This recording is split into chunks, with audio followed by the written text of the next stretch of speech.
Hello everybody, आप सभी का स्वागत है मेरे यूट्यूब चैनल पर। और आज हमारा टॉपिक है दोस्तों प्राकृतिक आपदा में भूकंप पर निबंध।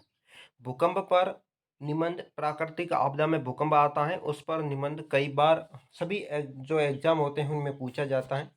तो किस प्रकार भूकंप पर एग्जाम लिखना है, निबंध किस प्रकार लिखना है, तो क्या होगा इसका रूपरेखा, जो सब कुछ है वो आज इस वीडियो में हम जानेंगे। अभी तक आपने मेरे यूट्यूब चैनल को सब्सक्राइब नहीं किया तो कर दीजिए, वीडियो को लाइक दे दीजिए और वीडियो के लिंक को दोस्तों के साथ शेयर करें ताकि भूकंप पर निबंध है वो उनके भी काम आ सके। तो चलिए वीडियो को करता हूँ शुरू। भूकंप प्राकृतिक आपदा। भूकंप में सबसे पहले प्रस्तावना में लिखना होगा आपको। प्रस्तावना प्रस्तावना में लिखना है, पृथ्वी की सतह के हिलने और कांपने को भूकंप के रूप में जाना जाता है। भूकंप को सबसे खतरनाक प्राकृतिक आपदाओं में से एक माना जाता है क्योंकि वे जीवन और संपत्ति को बहुत नुकसान पहुंचाते हैं। भूकंप पे निबंध छोटे बच्चों, कॉलेज के स्टूडेंट निबंध प्रस्तुत करते हैं। तो देखो, अब भूकंप धरती के अचानक हिलने की घटना भूकंप कहलाती है। जब पृथ्वी के आंतरिक गर्म पदार्थ के कारण हलचल उत्पन्न होती हैं जो भूकंप की स्थिति उत्पन्न होती है। कभी भूकंप हल्की तो कभी भारी तीव्रता का भी होता है। कम तीव्रता वाला भूकंप आने का क्षेत्र विशेष से धरती केवल हिलती महसूस होती है, लेकिन इसका कोई दुष्परिणाम नहीं होता है। अधिक तीव्रता वाला भूकंप कभी कभी भारी क्षति पहुंचाता है। ब- कच्चे और कमजोर मकान कच्चे और कमजोर मकान ढह जाते हैं। चल अचल संपत्ति पर भारी नुकसान होता है। सैकड़ों मनुष्य मकान के मलबे में दबकर मर जाते हैं। हजारों घायल हो जाते हैं। लोग बेघर होकर अस्थायी निवास रहने के लिए विवश हो जाते हैं। परिस्थितियों के सामान्य बनने में कई महीने या कई वर्ष लग जाते हैं। भूकंप को रोका नहीं जा सकता, परंतु सावधानियां बरतने से इससे होने वाली क्षति जरूर कम हो जाती है। इससे बचाव के लिए भूकंपरोधी भवनों का निर्माण करना चाहिए। भूकंप आने पर घबराना नहीं चाहिए, बल्कि आवश्यक सावधानियां बरतनी चाहिए। भूकंप एक प्राकृतिक आपदा है, इसका मिलजुल कर मुकाबला करना चाहिए। भूकंप पर निबंध में भूमिका सबसे बाद में लिखनी है, भूमिका में लिखेंगे। भूकंप पृथ्वी पर अपनी दूरी से हिलकर कंपन करने की स्थिति को भूकंप या भूचाल कहा जाता है। कभी कभी तो ये स्थिति बहुत भयानक हो जाती है। इसके परिणाम स्वरूप पृथ्वी के ऊपर स्थित जड़ चेतना हर प्राणी और पदार्थ का या तो विवश हो जाता है, फिर वह सर्वनाश की सी स्थिति में पहुंच जाता है। जापान के विषय में तो प्राय आपने सुना ही होगा कि वहां तो अक्सर भूकंप आकर विनाश का लीला प्रस्तुत करता ही रहता है। भूकंप अपना विनाश लीला जापान में अधिक भूकंप आते हैं। इस कारण लोग वहाँ लकड़ियों के बने घरों में रहते हैं। इसी प्रकार का एक भयानक भूकंप बहुत वर्ष पहले अविभाजित भारत के कोटा नामक स्थान पर आया था, जिसके शहर के साथ हजारों घर परिवारों का नाम तक भी बाकी नहीं रहने दिया। अभी कुछ वर्षों पहले गढ़वाल और महाराष्ट्र के कुछ भागों में भूकंप के दिल दहलाने वाले हादसे शिकार होना पड़ा, यानी हादसे सामने आए हैं महाराष्ट्र के गढ़वाल से। प्रकृति की एक ऐसी कौन सी लीला है कि वह मानव शिशुओं के घर दरारों को तथा स्वयं उनको भी कच्ची मिट्टी के खिलौनों की तरह तोड़ मरोड़ कर रख देता है। पहले एक भूकंप गढ़वाल के पहाड़ी इलाकों में आया था, जहां इसके बहुत नुकसान पहुंचाया था। थोड़े दिन पश्चात महाराष्ट्र के एक भाग में फिर एक भूकंप आया, जिसने वहां सब कुछ मटियामेड़ कर दिया। महाराष्ट्र में धरती के जिस भाग में भूकंप के राक्षस ने अपने पैर फैला दिए, वहां के आसपास मकानों को खंडहर बना दिया। उन मकानों में फंसे लोग कुछ तो काल के असमय ग्रास बन गए, कुछ लंगड़े लूले बन गए। एक दिन बाद समाचार में पढ़ा गया कि वहाँ सरकार और गैर सरकारी स्वयं संस्थाएं संगठनों के स्वयं सेवक दोनों राहत कार्यों के जुटे हुए हैं। ये संस्थाएं अपने साधनों के अनुरूप सहृदयता का व्यवहार करती हुई पीड़ितों को वास्तविक राहत पहुंचाने का प्रयास कर रही थी। भूकंप कितना ही भयानक था, ये दुर्दशा से वहां के दर्शक देखकर अंदाजा तो गया था कि जिस भागों पर भूकंप का प्रकोप प्रकोप था, वहां सब कुछ समाप्त हो चुका था। हल जोतने वाले किसानों के पशु तक भी नहीं बचे। दुधारू पशुओं का अंत हो गया, सैकड़ों लोग मकानों के ढहने, धरती के फटने से मृत्यु हो गई या मृत्यु को प्राप्त हो गए थे। इस प्रकार हंसता खेलता संसार वीरान होकर रह गया। सब और गहरा शून्य और मौत का सन्नाटा सा गया। कभी कभी मैं सोचता हूँ कि जापान के लोग कैसे रहते होंगे जहाँ इस प्रकार का भयावह भूकंप आए दिन आते रहते हैं। जनवरी को गुजरात सहित पूरे भारत ने भूकंप का कहर देखा होगा। भुज सहित संपूर्ण गुजरात में भारी जान माल का नुकसान हुआ था। पाकिस्तान के कब्जे और कश्मीर और उसके सटे भारतीय कश्मीर में दिल दहलाने वाले जो भूकंप आया, उसमें जहां एक लाखों से अधिक लोग काल में गाल में समा गए, वहीं लाखों लोग घायल हुए, अरबों रुपए की संपत्ति का हानि हुआ।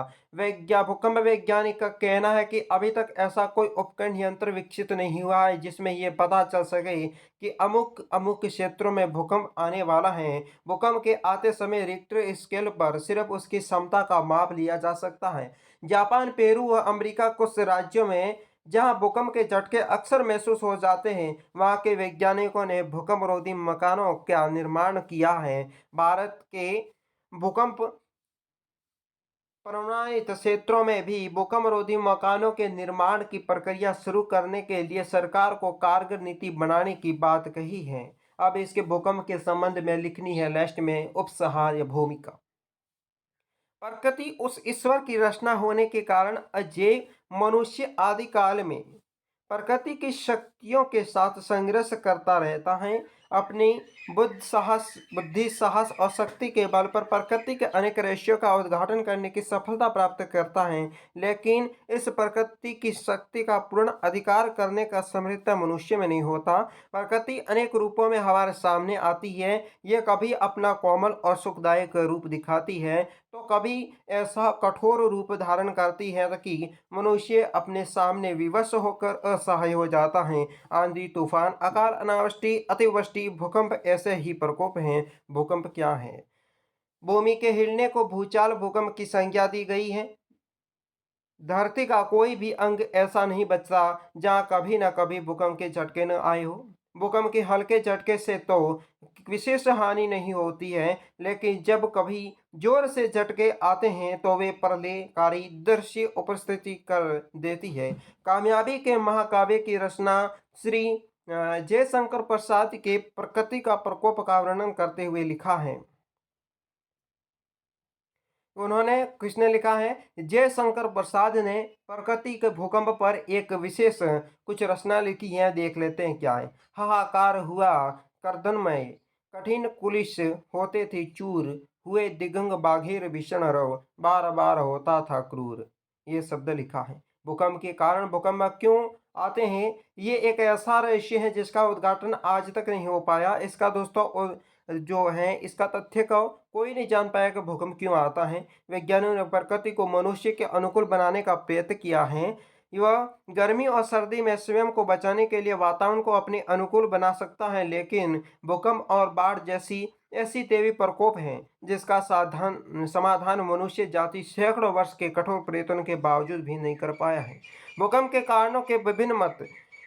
भूकंप का विषय में लोगों का भिन्न भिन्न मत है। भूगर्भीय शास्त्रियों का मत है कि धरती के भीतर तरल पदार्थ हैं, जब अंदर की गर्मी के कारण तीव्रता का फैलने लगता है तो पृथ्वी हिल जाती है। कभी कभी ज्वालामुखी फटना भी भूकंप का प्रमुख कारण बन जाता है। भारत एक धर्म प्रधान देश है जहाँ के लोगों का मत है कि जब पृथ्वी के किसी भाग पर अत्याचार या अनाचार बढ़ जाता है तो वह भाग देवी प्रकोप के कारण भूकंप आते हैं। देहातों में तो ये कथा भी प्रचलित है कि शेषनाग ने पृथ्वी को अपने सिर पर धारण कर रखा है।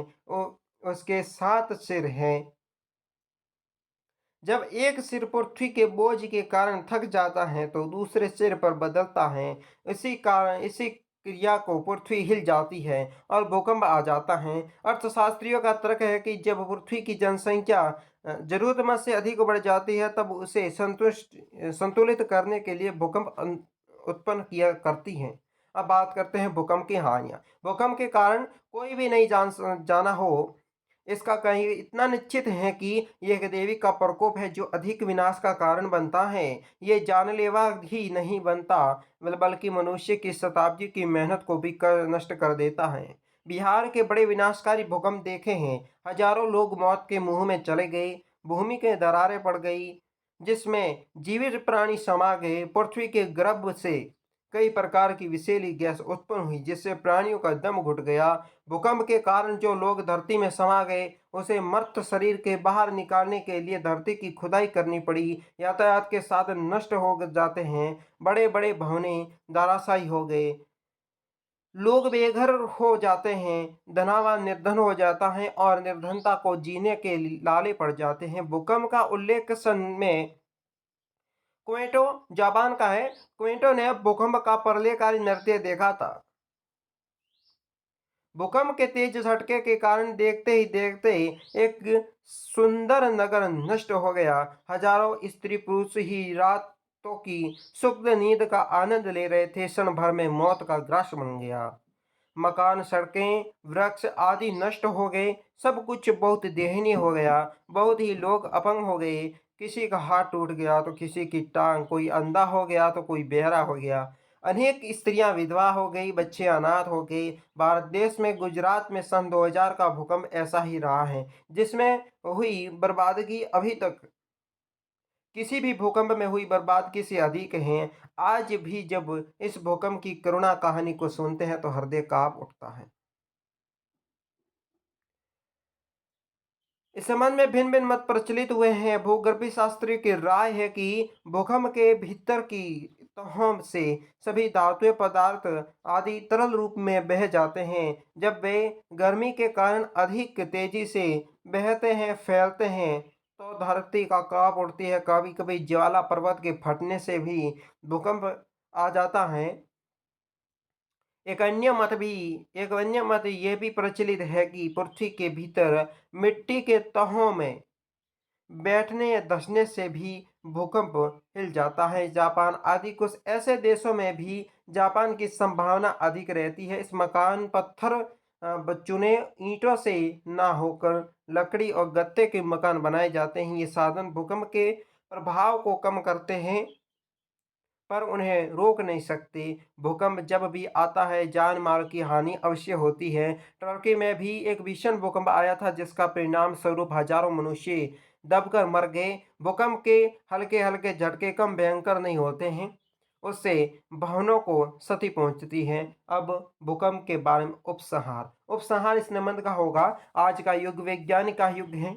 विज्ञान देवी प्रकोप में सामने विवश हैं। विज्ञान भी देवी प्रकोप के सामने विवश हैं। भूकंप के मनुष्य कारण क्षण भर में ही प्रलय दृश्य उपस्थित हो जाता है। ईश्वर की इच्छा के आगे सब कुछ विवश है। मनुष्य को कभी भी अपनी शक्ति बुद्धि का घमंड नहीं करना चाहिए। उसे हमेशा प्रकृति तथा ईश्वर की शक्ति के आगे नतमस्तक रहना चाहिए। ईश्वर की कृपा ही मानव जाति को प्रकोप से बचा सकती है। तो दोस्तों कमेंट बॉक्स में बताएं प्राकृतिक आपदा का भूकंप का निबंध आपको कैसा लगा।